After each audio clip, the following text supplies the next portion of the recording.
Hi, you're watching Bread and Roses, a weekly political social magazine on New Channel TV. I'm Maryam Namazie, and I'm presenting this week's program with my wonderful co-host Bahram Soroush. Hello. And Fariborz Pooya. Hi. In this week's program, we're going to be discussing atheism and the negative role that religion plays. Very often we're told, as atheists, we shouldn't be provoking people, we shouldn't be offending. I think, in fact, given the fascism of the religious right that we're witness to today, it is important, it is crucial to be able to provoke and also to offend. We'll be interviewing Richard Dawkins, the scientist, in this program. We're very excited about that. And of course, as usual, we will be having the insane Fatwa of the week. But before we go into this program, let's listen to a short background clip on the issue. Stay with us, don't go away. Atheism is exploding in many countries under Islamic rule, whether in Iran, Pakistan, or Saudi Arabia. The Saudi government has brought a law equating atheism with terrorism, whilst press linked to the Islamic regime of Iran has said that atheism was breaking like a tsunami over Iranian youth. The media outlet argued that this shameful phenomenon was due to the abuse of religion by the government.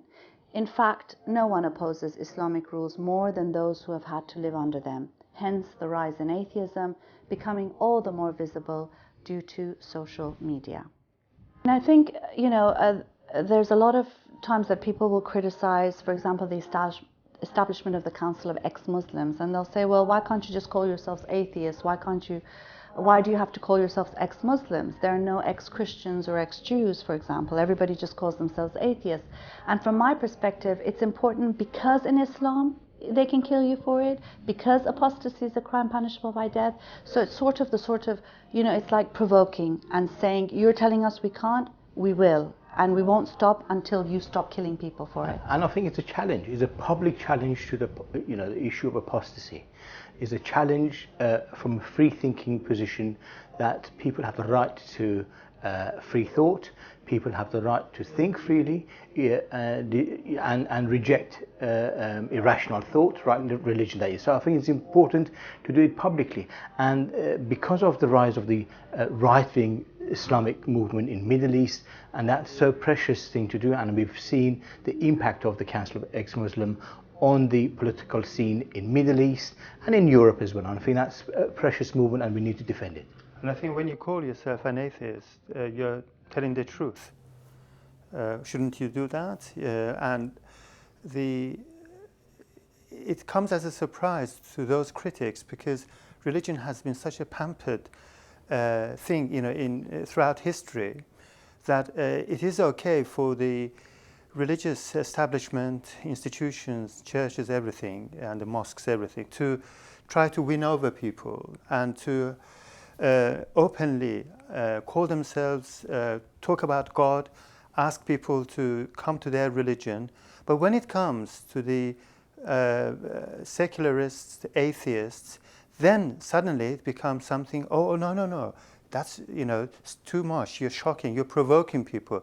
No, the only way actually that people have criticized religion has been through this sort of confrontation, and it has taken years, and it's still a job still not done, So we have to press on that rather than to give in to these demands. It's actually part of that, their repression, against the free thinkers, to try to bring some enlightenment to society rather than let it go back and, to regress. Yeah, I think one of the things is that when you look at those who are quite, in a sense, provocative, very often it's people who've lived under Islamic rules, who know it really well. And in a sense, it's a way of challenging, as you said. And it has to be done. When Marx called religion the opium of the masses, look at religion today. Islamism is really the genocide era of people. It is slaughtering people as we speak. And then we're not supposed to offend. I think it's more offensive to behead someone and play with their head as a football. It's more offensive to stone someone to death, put them in a ditch and stone them to death.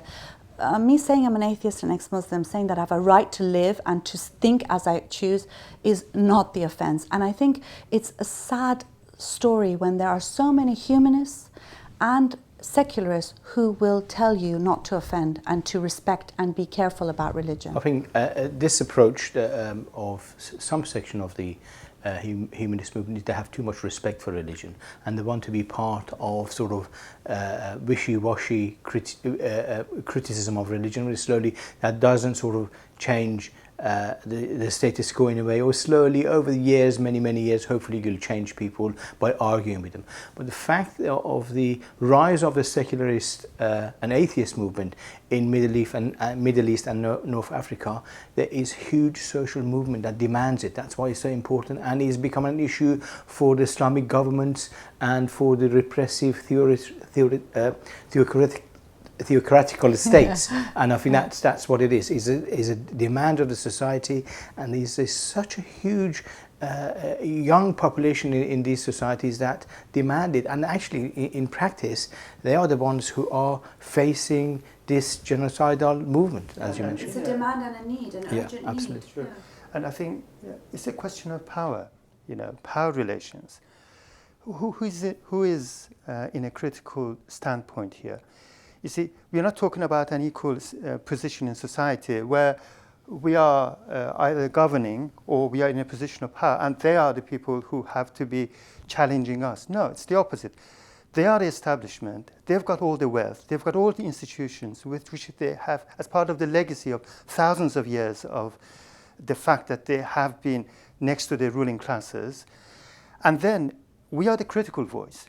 And if you are a critical voice, you have to be critical. So you have to provoke, you have to confront, you have to challenge. So that is part of our job. You can't say, no, don't do that. So all protest movements, they are about challenging, about questioning, about criticizing, and about, going into a fight with them.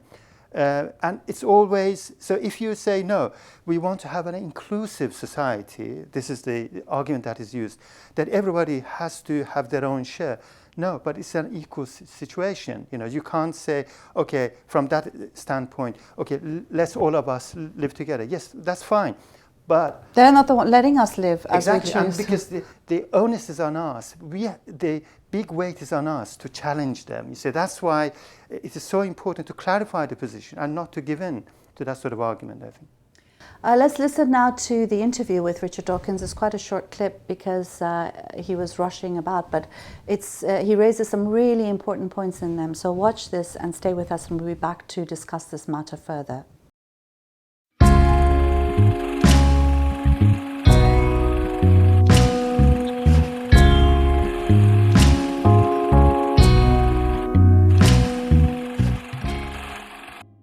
Richard Dawkins, it's a great honor to have you on our program. I wanted to tell you first that your name is the most Googled name in Iran.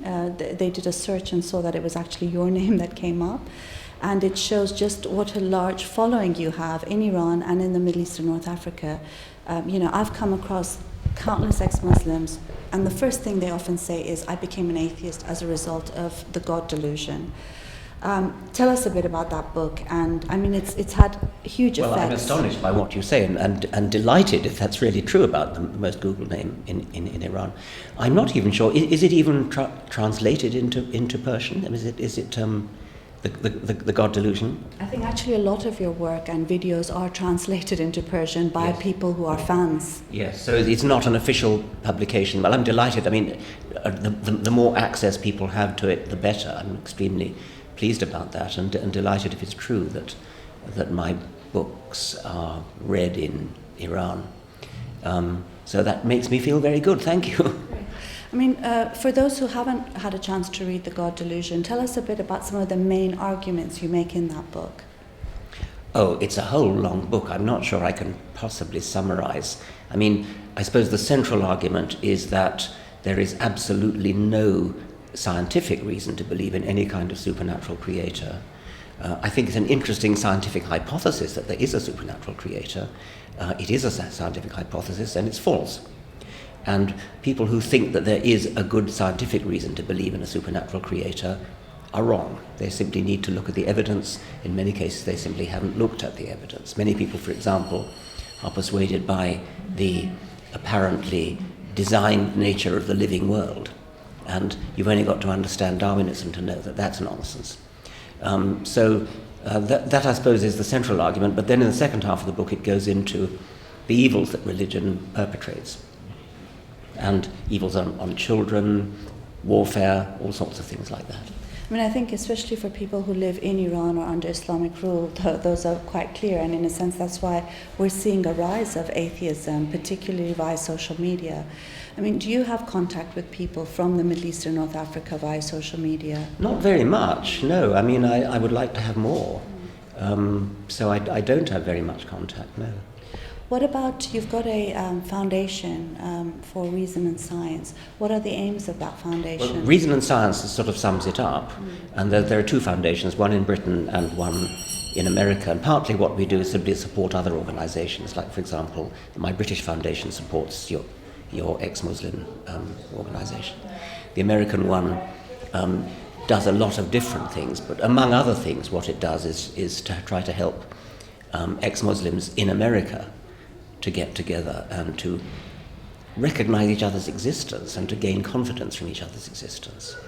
Do you worry about the role that religion is playing now in the public space, particularly when you look at Islam and the political Islamic movement? Yes, very much so. I think that it's an extremely pernicious thing that people believe that because they have faith in something that somehow justifies it. I mean, the only justifiable reason to believe in something is evidence. There is no other reason to believe in something other than evidence, broadly understood. And as long as people in the world think that a holy book or a priest or an imam or a faith tradition is a reason to believe something, and that's a sufficient reason to believe something, then extremists among them are going to be killing for that belief, and that's exactly what we're seeing. You have some interesting perspectives on faith schools and Islamic schools. Well, obviously in Iran all schools are Islamic, but there's the whole, the fact that they are tantamount to child abuse. Well, I think that indoctrinating children with false beliefs is, especially if they are distressing beliefs, like a belief in hell. I think that that teaching a children that they're going to burn in hell forever if they do bad things is child abuse. I think that labeling children as either Christian children, Catholic children, Protestant children, or Muslim children is child abuse. And I raise consciousness of this by saying you would never dream of talking about a monetarist child, or a Hayekian child, or a Marxist child, or a existentialist child, or a postmodernist child. Nobody ever does that. But we do talk about Muslim children and Christian children. Why? There's absolutely no justification for that. And that, I think, is a form of child abuse. Tying a label around a child's neck when the child is too young to know what it thinks. I mean, what do you think are the best ways to lessen religion's role in the public space? I mean, particularly when it comes to the state, the law, the educational system. Education, where education is not indoctrination, but teaching people to think for themselves, to think critically, to doubt, to question, to look for evidence. That, I think, is the best, possibly the only way. And as a final question, I mean, in a sense, your coming out project, where you encourage atheists to come out, particularly in places where they are facing pressure. Because we've also seen how wonderful it feels when you do actually find that you're not on your own. It is a great sense of liberation, and it's something that my foundation is actively involved in encouraging. It's a bit different in parts of the Islamic world where coming out can actually be dangerous, and so people need to be actually brave to come out. And I think the remedy there is to try to get enough of them to do it, because if sufficiently large critical mass come out, then the tyrannical authorities who might threaten their life will find it much harder to do so. Okay, great. Thank you very much. Thank you very much. I think Richard Dawkins raised some important questions, particularly on the issue of faith schools and indoctrination, and even labeling children as Muslim or Christian when we won't do that with the politics of their parents, and how that is actually child abuse. I think those are really important points, and one that we need to, accept more as a more progressive society. And I think it's such an accepted abuse for schools and parents and communities and societies to actually accept that a child could be called a Christian child or a Muslim child. That's is abuse that is accepted, unfortunately, and we need to challenge that. And I think this is very important. The education establishment needs to be challenged. They have no right to indoctrinate children and brand them as Muslims, Christian, or any other ideologies. I think children should have the right to be independent and decide when to grow up, have critical opportunities. I agree. It is a form of child abuse to have faith in schools, because then you're bringing something very obnoxious from my point of view and from many others into a space of education. Not only that, into a space where children are growing up. And you're mixing the two, which they can't mix. They can't be mixed. So in that sense, you are already, intruding into the child's development and growth. I mean, I think with education in particular, secular education is key. Children should be able to have access to that. But also, when it comes to the religious right, there's a need for a political challenge too. You know, education won't be the end of this hell on earth. Now let's look at a video clip of myself at the World Humanist Congress, where I urge people to stop focusing on their small worlds and calling atheists aggressive, and focus on the real aggressors, which are the Islamists. Watch this clip.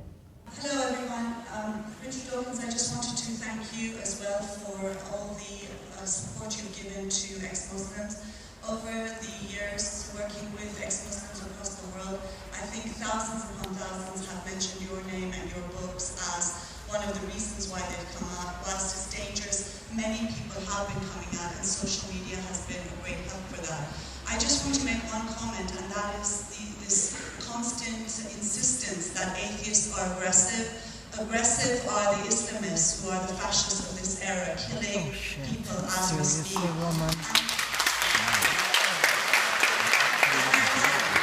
Christians are not allowed, the Jewish are not allowed. To look beyond our little worlds and to look at the state of many people across the world, Muslims and non, who are faced with this new fascism, our dark ages of this era. ISIS, this is their flag. It says there is no God but Allah and Muhammad is his prophet. They have surrounded people in Sinjar who are dying of hunger, and they are slaughtering people as we stay here. I suggest that we all stop calling ourselves aggressive atheists and focus on the barbarians of our era.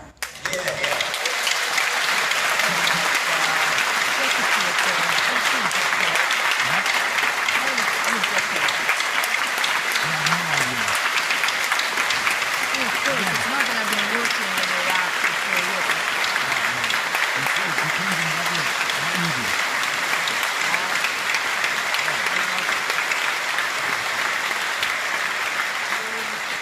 Ladies and gentlemen, Maryam Namazie, a great hero.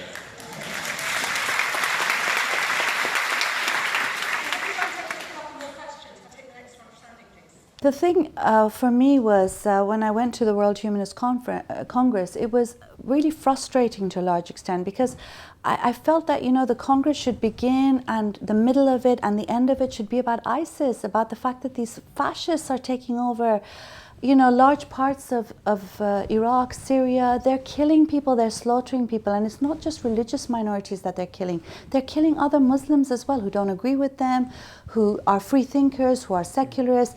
And, you know, and at that moment, I mean, there were all these people trapped on this mountain, children who were dying of thirst and hunger. And, you know, we're going about as if everything is business as usual, and people are calling atheists aggressive, when the real aggressors are what anyone who considers themselves a humanist, a secularist, a free thinker, an atheist should be focusing on. I think you're right. We can't divorce free thinking, humanism, secularism from realities of what's going on the ground. I think there is an element of people coming together, being critical, encouraging sort of critical thinking, encouraging humanism, encouraging sort of rational thinking. That's very important. But in reality, the impact of all of this, it's got to have a result for the way people live. And when you have next door, Islamist movement who are opposed to humanists, secularists, and slaughter any humanists or secularists if they get their hands on, they are slaughtering thousands upon thousands of people.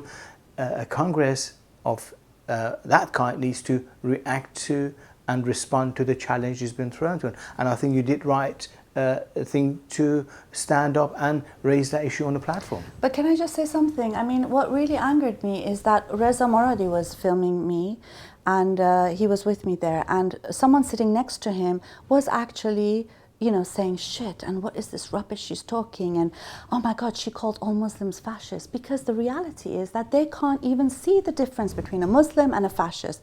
It's like everyone who's British is not EDL, everyone who is was German is not necessarily a Nazi. Do you know what I mean? Everyone who's Jewish is not necessarily a Zionist. But when it comes to Islamism, suddenly any criticism is seen as racist, and it's become so normal even amongst those who are supposed to be free thinkers. Yeah. I mean, first of all, what you did at Congress, I think, was very important, because even a short gesture like that is extremely important, because it sends the message home that here we are not talking about a discourse about religion, enlightenment, free thinking on its own. In our day and age, religion is mixed up with politics, with war, with conflict. You can't separate the two. You can't talk in isolation about them. So you can't say, oh, let's talk about the harmful effects of religion on free thought and all that. It's gone beyond that. I mean, it has gone beyond what Marx, when he made that important phrase, could have imagined. Now, religion is the flag of wars, ravages, and we should call it by its name, a flag of a fascistic movement. It is fascistic in a very classical sense, both in its ideology, this Islamic fascism, and in its methods. It is no different than Nazi Germany's, Nazi fascism. It is just as hateful to any person other than themselves, and it ideologizes that, it justifies the killing and annihilation of everybody else.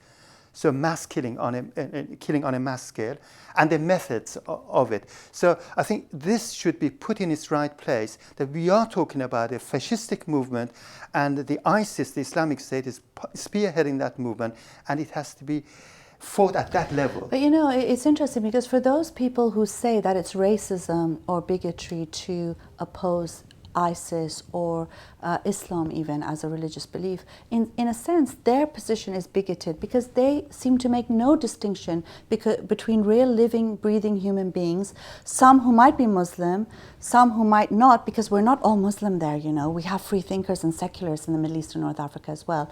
Plus, even if you're Muslim, like my parents, you don't like ISIS, you hate them, and you oppose them with all your being. And I think the issue of separating politics of the day from real philosophy, from real thinking, from critical thinking, from humanism, from secularism. A genuine secularist movement, a genuine humanist movement must have a political edge. You can't divorce it from politics. And I think what my worry is that there is a type of politics that's trying to not to challenge, or shy away from the real challenge that real human beings, millions of people in Middle East and North Africa are facing. And if we want to be a world organization that represents everybody across the globe, we need to respond to the needs and demands of that section of the population in the world. I think that's it's funny, I was on a panel called "Is There Something About Islam?" and I left that Congress thinking, is there something about the British Humanist Association and the International Humanist and Ethical Society, because I sort of felt like, they're trying to dampen any sort of provocation, any sort of rage against the Islamist movement, and that is necessary. You know, when you're faced with this sort of fascism, you must be able, you can't have people standing as hall monitors telling you, oh, you know, speak more softly, don't provoke, don't offend. They're killing people, and you're telling me not to be offensive and not to provoke. I mean, you really don't have any idea what's happening in the world. Open your eyes, move beyond your little world, you know, and worrying about trying to get a bigger pie for you, the religion pie, as one of the many faiths. You know, humanist is one of them. So let's have a bigger pie on the table. We need to deal with religion, particularly in the state and in the public space. And in a sense, that's why the humanists are getting it wrong when it comes to Sharia law in Britain. They think it's people's right to religion. When it comes to the burqa, they think it's people's right to dress. When the Law Society issues Sharia compliant guidances, they think it's a lot of fuss about nothing, because they don't see this movement as a fascistic one. It's either sitting on the fence or political naivety. You know, it's either of the two, because you can't fight this movement by not taking a stand. You have to take a stand. You can't say, okay, I'm trying to see what's happening, you know, to see both sides. There's only one side in a sense, because there is a movement which is aggressive, which is on the offensive, and it is killing, it's ravaging, you know, it is going about, and it's a political movement. We're not talking about all Muslims at all. Millions of Muslims are victims of that movement itself. So the distinction is there already. It's a question of, are you going to stand up against this fascistic movement or not? Or are you going to just stay, in the best sense, you know, politically naive, stay out of what is going on? Then if you do that, I think you will become irrelevant. And I think so. I mean, and it's not even sitting on the fence. It's actually telling those of us who are not on the fence not to provoke and not to be offensive, which is even worse in some instances. And that's why I think Richard Dawkins sometimes I think within the humanist movement, sometimes there are sections who think he's too aggressive. And yes. I think that's why. And I think Richard Dawkins is regarded by many people in the Middle East and North Africa as a hero of the age. Not just because of his science, because of his political stance, because of his social stance that is defending the right of people to free thinking and actually responds to the challenges. Yes, I must say something a mistake I made actually. Thank you for reminding me. In my interview with Richard Dawkins, I made a mistake of saying that Richard Dawkins' name was most searched in Iran. In fact, what the truth is, the reality is that from all those countries where there are searches of Richard Dawkins' name, Iran has the most searches, which is still a great, wonderful thing, because it shows the number of atheists there. We've reached the end of our program. We have more to say, but we'll have to leave that for another program. Before we go, let's go to the insane fatwa of the week.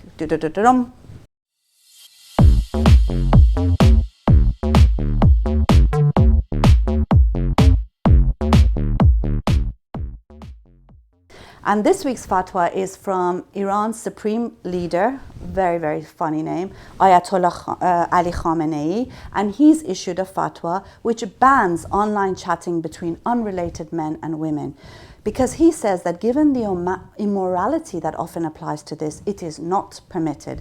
And of course, the regime has blocked social media, websites, Facebook, Twitter. But of course, as you know, Khamenei and Rouhani and all of them have their own Facebook and Twitter accounts. And I don't know how come it's not immoral for them, but it is for everybody else. They use it frequently as well. And so they want everything of their own system, you know, to uphold their own system using modern technology and everything else. But it's only when, and to take society back, 1400 years, it's only when people want to use it, for their own ends, which is actually, the majority of people, despite all these bans, they are using it. So I think they are on a losing game, Are you listening to the fatwa? I'm listening to the fatwa, and I think he is ridiculed in Iran. Yeah, of course. I think that's the thing. He is ridiculed. Nobody takes notice of what he's saying. The young generation have gone well beyond these, mafia group who don sort of religious clothes and grown I'm beards, gonna have to and stop you that's there. it. Well, Yeah. again, the insane fatwa is considered insane by most sane people. We hope you enjoyed this week's program. Do tell us what you think. Until next week, we hope you have a wonderful week. Goodbye.